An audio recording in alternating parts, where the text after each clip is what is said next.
There was a race going on this past weekend at Jacksonville Speedway, and Justin Peck was kicking some ass like he does often.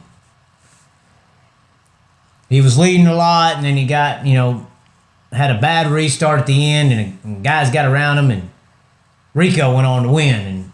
And, hats off to Rico, heck of a race car driver, one of the best out there in this country. But in the post-race interview, the guy interviewing him just can't get over it. He had to, man, you've had so much go on this year, man. So much. It's, just went all freaking sympathetic. So anyways, for those that don't know what's going on here, and it's sad and sick and disgusting in my opinion, Justin Peck got or failed a drug test for marijuana metabolite.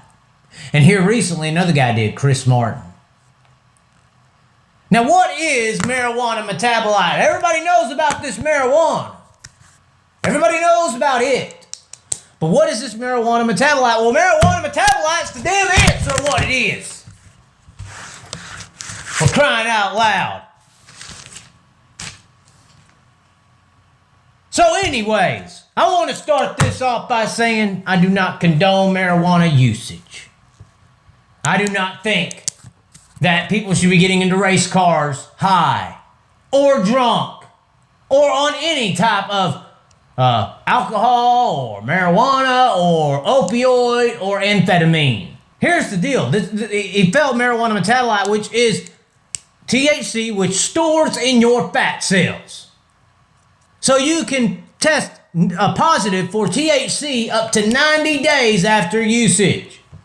Now, some people want to sit back and say, oh, well, you shouldn't be using it at all, Okay, well, just go get drunk.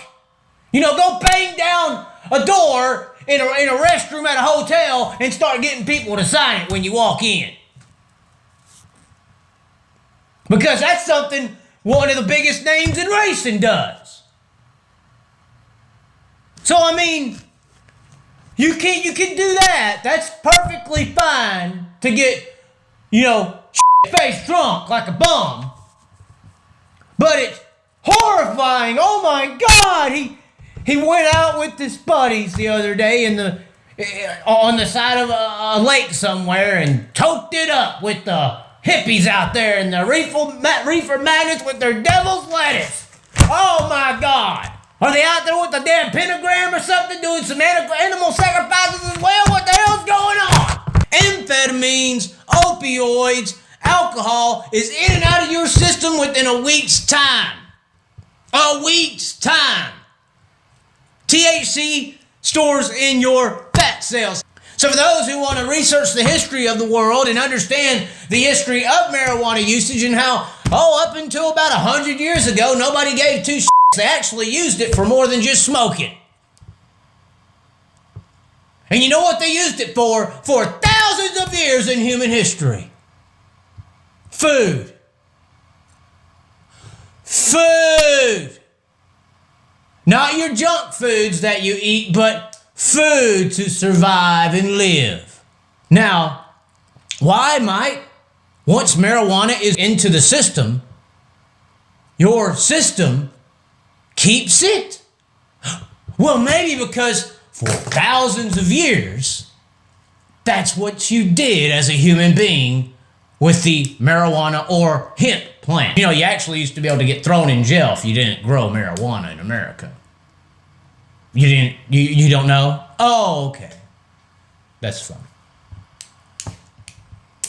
So anyways, do you know why alcohol and amphetamines and opioids do not stay in your system? Because they're poisons.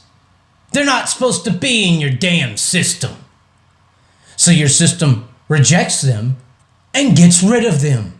So, we need to figure out a way to test for marijuana on a under the influence situation or within the last day of usage. And I think we should do that with alcohol. I don't think any driver should be getting in cars under the influence of alcohol or marijuana or any of these things.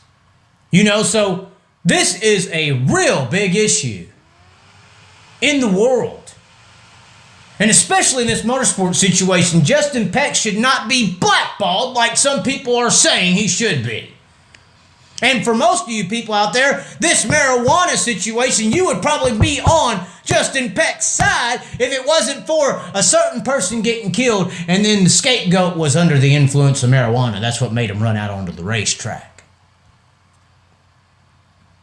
Reefer madness, insaniality, people. Y'all are believing that? Are you losing your mind? Come on now. What the hell? All you gotta do is do about 20 minutes of research on this marijuana deal and to find out it's the biggest bullshit that's ever been created and that it was all a part of the oil industry completely dominating the world that we live within. You look around you and there's some kind of nylon, there's some kind of petroleum oil-based product in every single walk of life. Heck, this phone has got all kind of this paper, everything but this paper. Actually, I think they actually infuse some plastics in these papers now to, thin the line out so they can make more money. The shirt, everything around here is based on some kind of oil. The paint behind me, the paint, all these, everything. Okay? And there was one thing back in the day that might have stopped this from happening. And that was him. Because once you go down this dope label and all this stuff and you buy into how all marijuana is for bums, well, you just had that MMA wrestler guy or fighter guy say he can't wait to go smoke on some and y'all are out there celebrating his ass. Hypocrisy is insane in this world, I swear to God.